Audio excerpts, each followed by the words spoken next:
Who do I talk about first? Jonathan Hensley or Bruce Willis? Jonathan Hensley. Let's talk about him. Last up, I talked about Basic. I talked about John McTiernan. One of the reasons for that, you can check that out if you like, if you haven't seen it. One of the reasons John Travolta also mentioned that I have a thing for The Punisher. The one where he was Saint. I like that Punisher a lot. I like Thomas Jane in that a lot. It's good. I like it. Good tone. Perfect to me. Good, dark enough for whatever it's supposed to be, but light enough I think that anybody can see it, pretty much. Except for they kill his whole family. They made a big deal about that. You know. It's a new year. But who is this guy? Who cares? He directed that movie. What does it matter? Well, he wrote this. He wrote Die Hard with Vengeance. Well, no, Bruce Willis. Bruce Willis and Samuel Jackson have been in a lot of movies together. Pulp Fiction, of course. But they don't really cross paths much in that. And in a lot of movies, they don't cross paths. Loaded Weapon, they don't cross paths. In this, they're there. I think that's why I like Unbreakable so much, because it's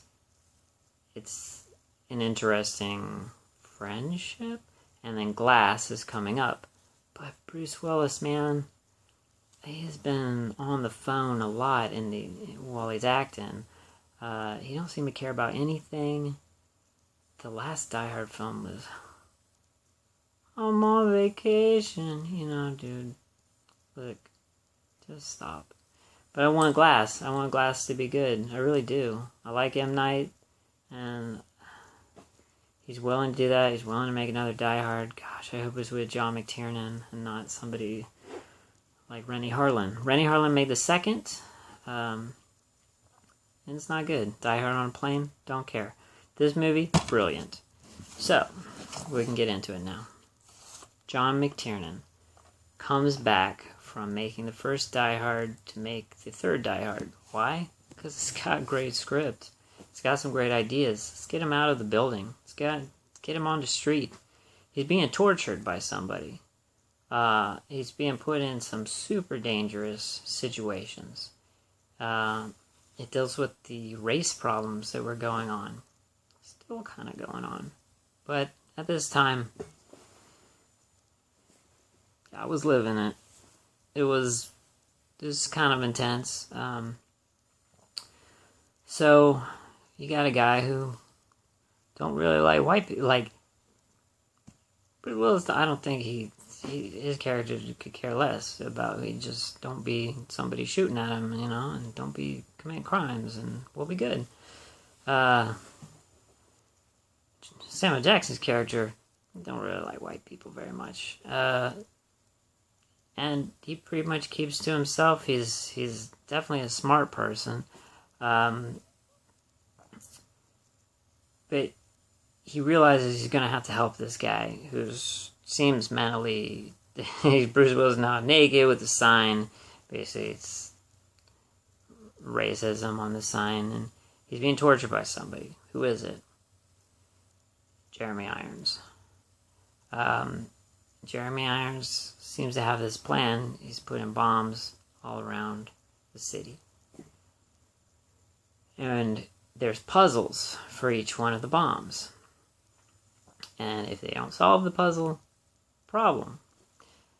Well, luckily, what we've done is we've taken something that's seemingly completely different, but made it exactly the same. What's so great, Jeremy Irons is playing a brother of Hans Gruber, who Willis threw, basically out of a building. I don't think he cared about him that much, but he doesn't mind torturing him as well to get them away from his real plan, which is to rob Fort Knox. That's cool. One thing McTiernan said on the commentary was that it would take like 200 something. I think they had like 11 trucks, and it would take like 200 trucks to actually rob Fort Knox. There's such a difference between knowing that you're making a mistake and making a mistake unknowingly. This was on purpose. There's a lot of things that you just have to just go, most people aren't even going to know. 11 trucks is full of gold is enough, man. Doesn't matter. But it's a real fun film of them trying to figure out, while trying to disable bombs around the city, that something else is actually going on. And having the civilian Samuel Jackson plays, who doesn't want to be doing what he's doing and is now has to do it because there's a lot of people in danger, is really interesting. It's that buddy cop dynamic, but it's really neat because it's not a cop and he's being put in danger. The movie's pretty funny. A lot of great action. Greg Proops, who you may know from Whose Line Is It Anyway? Maybe. He's an improvisational genius. He looks like Buddy Holly. He's got the glasses. He does on his little Proopcast, his show, a lot of improv, and he does this thing where he talks like Jeremy Irons, but specifically from this movie. This character is iconic. It's a great character. When you make a film, you don't know how big the thing's going to be. You hope it's going to be a success. McTiernan is a great director. But boy, a lot of fun. 2 endings too. And, I kind of like... There's the 2 endings, the one with like, we're gonna get him, we got the civilian in the helicopter, which at that point, once things are calmed down and safe, you know what's going on, you're gonna keep the civilian out of danger because he's not a cop. But it's a movie, so they just let him do whatever. He's been shooting guns. He's been, things have been happening.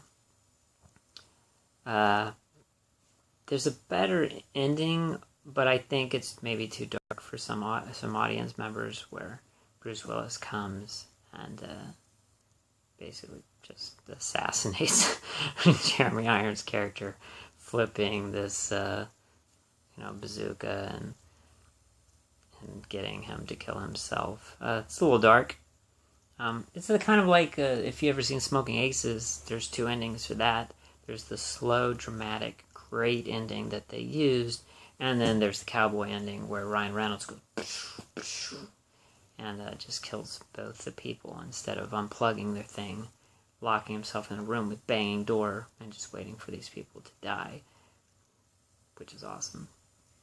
Ryan Reynolds, was he ever in a movie with Samuel L. Jackson? That'd be like Nick Fury and Deadpool. Were they together? Maybe next time, right? Great movie. Sure, you've seen it. One of the best, easily. So, here's the hoping Die Hard 6 has something good going for it.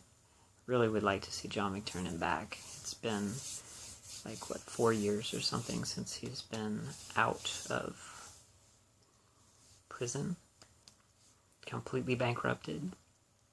I think he could use a job. I think he just might maybe even deserve it. Who knows?